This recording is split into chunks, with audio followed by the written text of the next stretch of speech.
Sir, I stand to oppose this bill, for it is undemocratic, unethical. Please, Shivaji. Mic is not working. Its mic is functioning. You see, please, your mic. It's already functioning. Sir, I stand to oppose this bill. Please, speak. Tiruchi ji, please speak. Don't forget, one day or other you will be in the opposition and you will face the wrath of all the legislation you have done.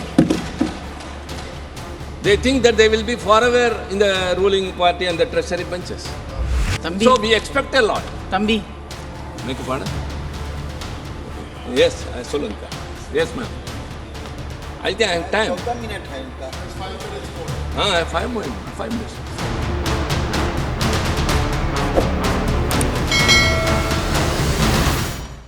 माननीय Tiruchi Shiva 7 minutes. 7 minutes. Thank you, Deputy Chairman, sir.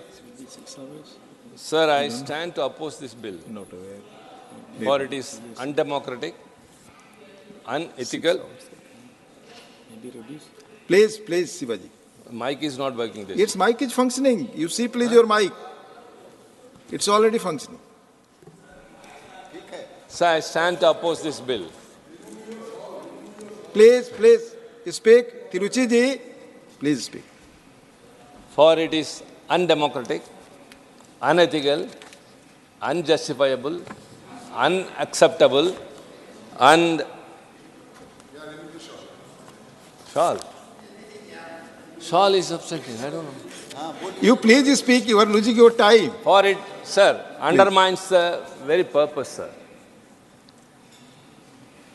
Sir, any nation will have a head, even it may be ruled by a dictator. But only in a democracy, the people decide who will be the ruler to administer the country. And the unique and supreme indicator or identity of a democratic country is fair and free elections. And for the undercurrent of it is the ballot. Sir, ballot is not a fickle choice. It is the soul of the country. It brings poor and the rich equal. The educated and the uneducated, everyone are equal before when they stand in the polling booth. Moreover, sir, we, the Indians, gained it after 200 years of subjugation. It keeps the hope alive in hearts of 140 crore of people. It is a decision, it is a lifeline, and of course, it is a responsibility of the people. Sir, why I am telling much about the ballot paper? It's a hope for a better future, better life, and better India. And the Election Commission is the entity which takes care of the elections, which gives power to the people of this country.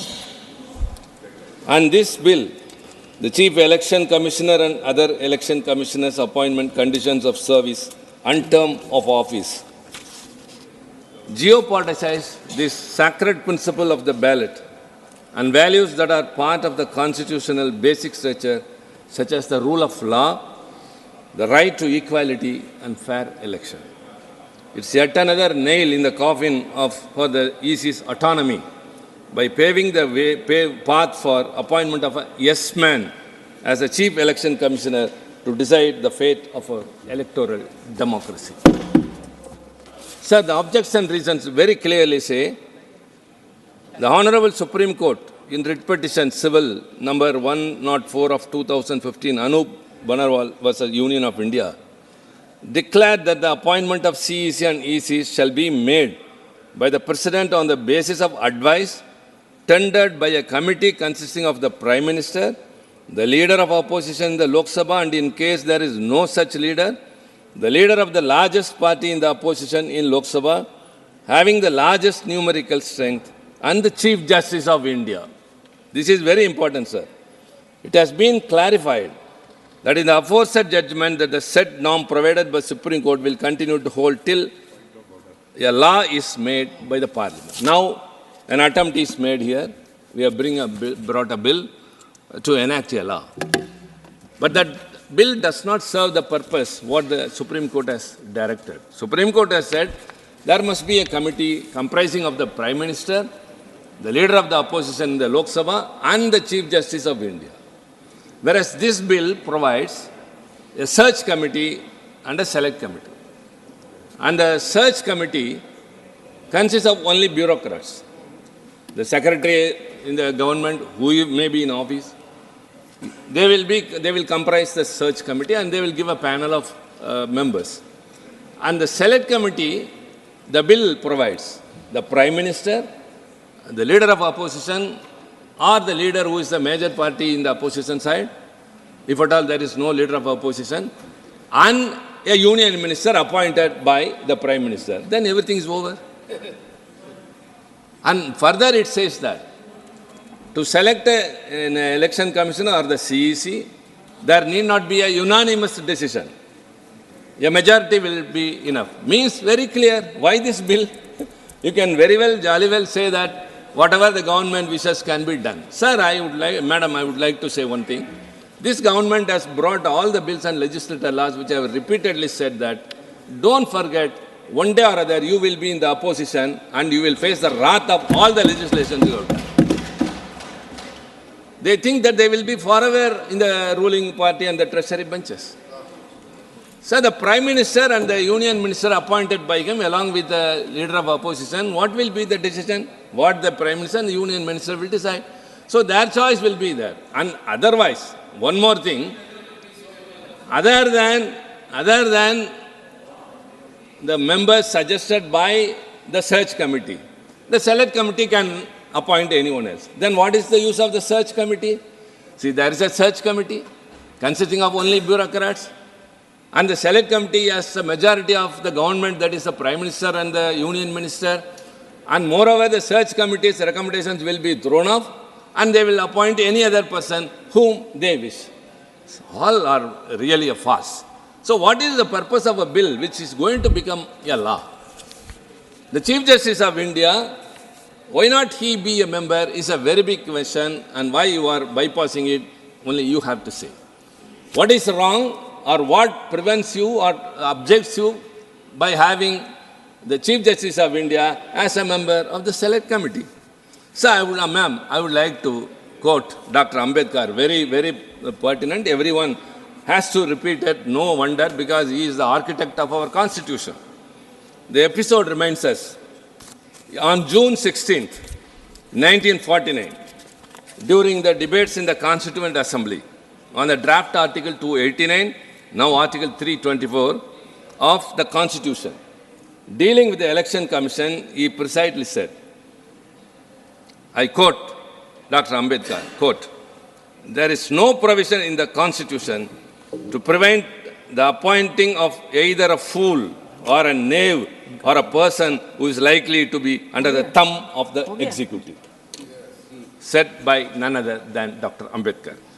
A day earlier, unquote, a day earlier on June 15th, 1949, while moving the draft Article 289 in the Constituent Assembly for setting up an election commission, Ambedkar had observed, quote, without any kind of dissent, that in the interest of the purity and freedom of elections to the legislative bodies, it was of utmost importance that they should be freed from any kind of interference from the executive of the day.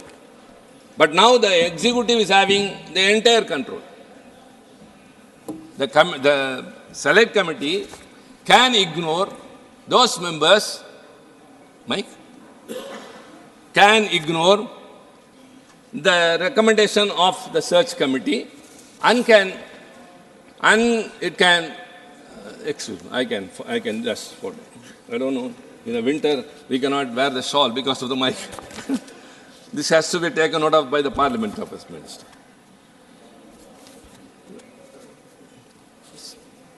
Article 324 of the Constitution provides that the power of superintendence, direction and control of elections to Parliament, state legislatures, the office of the President of India and the office of Vice President of India shall be vested in the Election Commission. So, Election Commission is not just another entity in the country. This is the foremost. That's why it is chosen to be autonomous, without the intrusion of the government or any other forces from outside.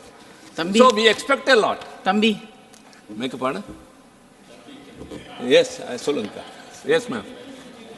I think I have time. कितना minute है इनका? I have 5 minutes. 5 minutes. 7 minutes. Yeah, I know. I have given the remaining time only. If I can, The I'll give you all contravention of the time. Supreme Court judgment in this bill, in the absence of a parliamentary legislation guiding the selection of ECI members, the 5 judgment I told earlier, the Supreme Court laid down interim guidelines. The case challenged the constitutional validity, and now that the recommendations have been overlooked by this government through this bill. In 1990, the Dinesh Goswami Committee had made suggestions to ensure independence of the ECI. Number 1, the removal process of CEC and administrative independence of the ECI. So also it has been repeatedly, even in the Supreme Court in 1995, ECs are considered to be at par with the CEC in hierarchy.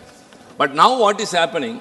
The CEC can remove the EC, whereas the CEC can be removed only by an impeachment. Along with all other things, the CEC was earlier on par with the Supreme Court judge. By way of this bill, he has been reduced to on par with Cabinet Secretary. So they brought amendment. Okay. Election Commission is a quasi-judicial body. It has a very big authority. So that's a very big question, and amendment has been moved. I think if it is taken up, it will be very well appreciated. So also the global practices can also be adhered. UK has a panel of members of parliament headed by the speaker, not from one party only, invariably from all the other parties. So also South Africa has got a new another one. So we can follow those things even in America, but whereas this has been done. And I would like to conclude with only one word, ma'am. According to the Mr. S.K. Qureshi, the former CEC, to tackle the major downside of the proposed bill, which is the lopsided selection committee, was to make all its decisions unanimous. That will resolve. But now it says that the majority of the select committee means it's very, very clear. Only the Prime Minister and the Union Minister who is that will be taking the decision. So forming that select committee becomes meaningless, and the search committee's recommendations, if it is ignored, that becomes redundant. So this bill, when it becomes a law, paves way for constituting a search committee and a select committee. Search committee's recommendations become nothing, and the select committee's decision will be unilateral. So the purpose is not solved. So I would suggest to the government, I would urge, what this bill you have brought does not serve the purpose. Better send it to a select committee for a better scrutiny. Stakeholders will come and bring it back with suitable amendments and make it democratic, make it ethical, make it justifiable, and that the selection of the CEC and the election commissioners are transparent and appreciable. Thank you very much. மின்னம்பலம்.com தமிழின் முதல் mobile பத்திரிகை.